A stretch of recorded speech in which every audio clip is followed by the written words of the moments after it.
I'm holding in my hand a copy of Aesop's Fables, The Cruelty of the Gods, a book produced by myself, I'm Carlo Gébler, and Gavin Weston, with whom I collaborated when making, writing, producing, creating this book.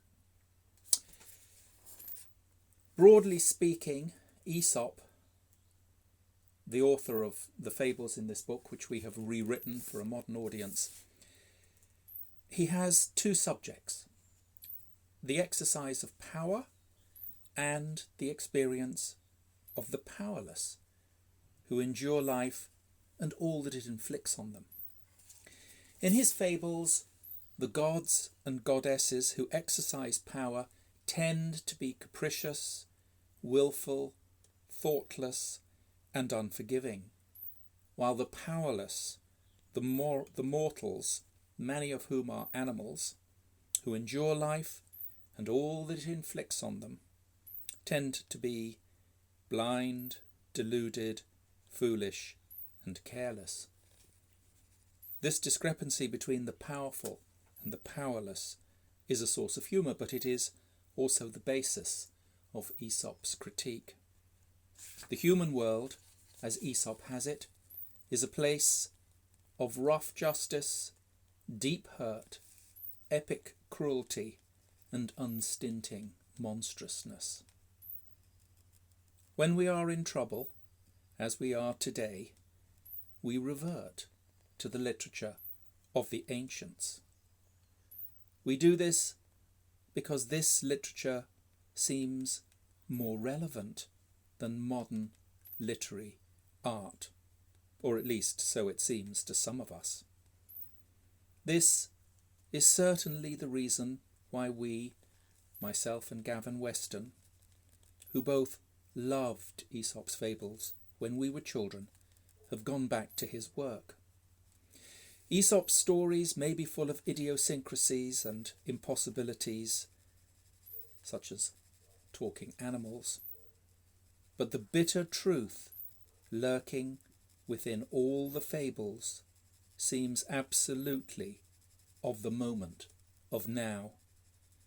Our rulers are detached, and their subjects, us, are suffering. Life is unfair, and justice is a fantasy. The book is divided into various sections, and each section has a subtitle. I'm going to read a couple of fables from section 5, which has got at the beginning a description of the contents of section 5. These are fables about selfishness, self-interest, and self-love. This is Fable 82, the fisherman who made the river muddy. The fisherman stretched his net between the river's banks. Then he began to beat the water with a paddle. This was to drive the fish who was swimming in the river's clear, cold depths into the mesh of the net. A local happened to pass. He saw what was happening.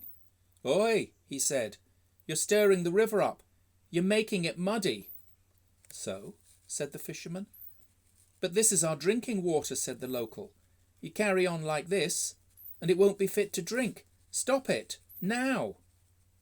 "But I haven't had anything to eat," said the fisherman, "and I won't unless I do this. It's the only way to catch anything. Sorry, I can't do what you ask.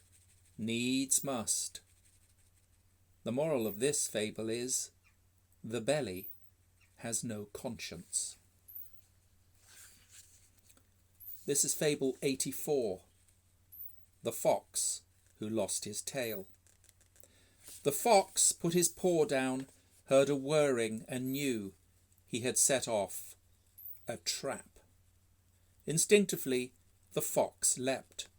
Dimly, he registered the clunk as the teeth closed and at the same time he felt a ferocious burning sensation behind. He came back to earth. The pain was scarifying. He turned. His lovely furry brush hung from the trap's steel teeth. They had sliced it off. He was a fox without a tail. "Oh, woe," he cried, "disfigured, mutilated. I will be a laughing-stock." Over the coming weeks, the fox felt his loss terribly, and he was tortured by the thought that the other foxes mocked him behind his back because of what he lacked.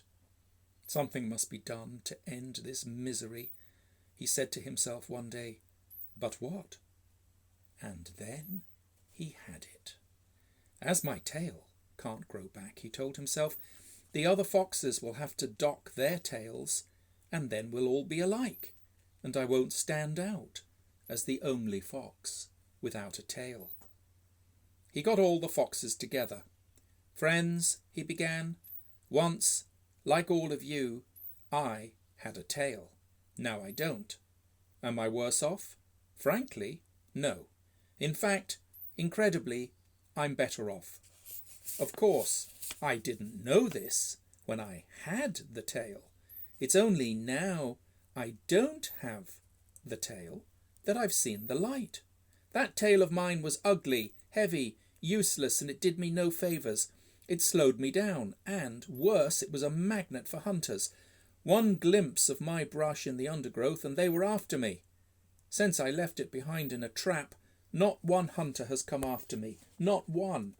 So, friend foxes, cut your tails off and discover the better life without them, as I have." "If you still had your tail," shouted a fox in the audience, "would you be giving the same advice?" "I don't think so." "You haven't offered your advice to help us, but because you want us all to be the same as you. Foxes without tails. Well, I'm afraid we're not so gullible." The other foxes nodded assent and drifted away, leaving the cropped creature to nurse his hurt alone. And the moral of this fable is, wise counsel does not flow from self-interest.